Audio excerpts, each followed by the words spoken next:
महिलाओं में बच्चेदानी में रसौली आने की फाइब्रॉइड की समस्या आम होती जा रही है। हालांकि इसे लेकर घबराने की जरूरत नहीं। विशेषज्ञों के मुताबिक ये समस्या खान पान से नहीं होती बल्कि आनुवांशिक कारणों से प्रभावित हो सकती है। ये जानकारी स्त्री रोग विशेषज्ञ ऋतुराज गायकवाड़ ने मीडिया को दी।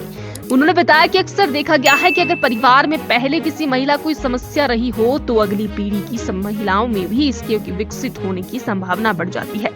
अगर रसौली का आकार बड़ा हो जाता है तो ये गर्भावस्था के दौरान शिशु के विकास को प्रभावित कर सकती है। कई मामलों में बच्चे के पर्याप्त रक्त प्रवाह न मिलने से उसका संपूर्ण विकास प्रभावित हो सकता है। हालांकि यदि रसौली 5 सेंटीमीटर तक की होती है तो इसका अधिक असर नहीं पड़ता।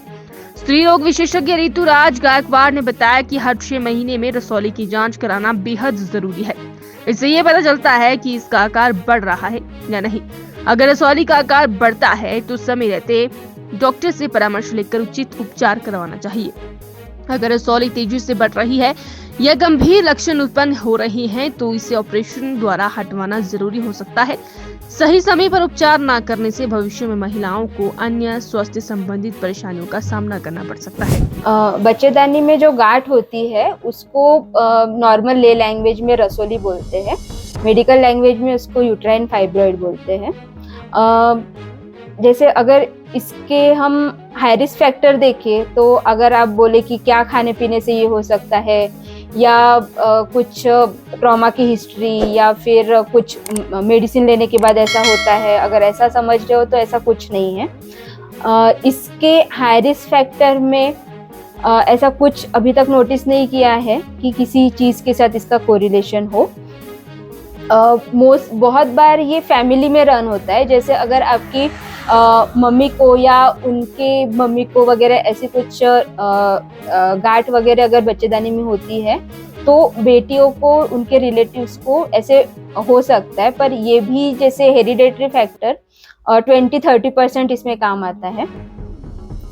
और रसौली जो फाइब्रॉइड है वो जैसे इसके सिम्टम्स में बहुत बार ऐसा होता है कि कोई सिम्टम्स ही नहीं होते, सिर्फ पेट में ऐसे गांठ के जैसे लगता है, पर उसमें ना दर्द होता है ना दूसरी कोई दिक्कत होती है।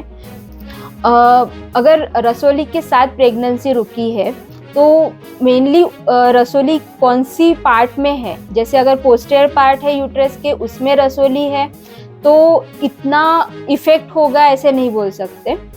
मेनली अगर नीचे के पार्ट में है रसौली तो नॉर्मल डिलीवरी होने में दिक्कत होती है, उसमें हम सिजेरियन कर सकते हैं। 30-40% में से बोल सकते हैं कि बच्चे को खून थोड़ा सा कम मिलता है तो उसका वजन नॉर्मल से थोड़ा कम होगा, पर ऐसे बच्चे में बड़ी कोई दिक्कत नहीं होती। जैसे अगर कोई सिम्टम्स नहीं है और 5 सेंटीमीटर तक की रसौली है तो हम उसको वेट एंड वॉच पे रखते हैं कि उसकी अगर ट्रीटमेंट ना भी करे तो कोई दिक्कत नहीं होगी। पर हर 6 महीने में वापस अल्ट्रासाउंड करना ज़रूरी हो जाता है कि वो रसौली बढ़ रही है या उससे अगर कोई दिक्कत हो रही है तो उसके लिए रसौली का ऑपरेशन करना पड़ता है।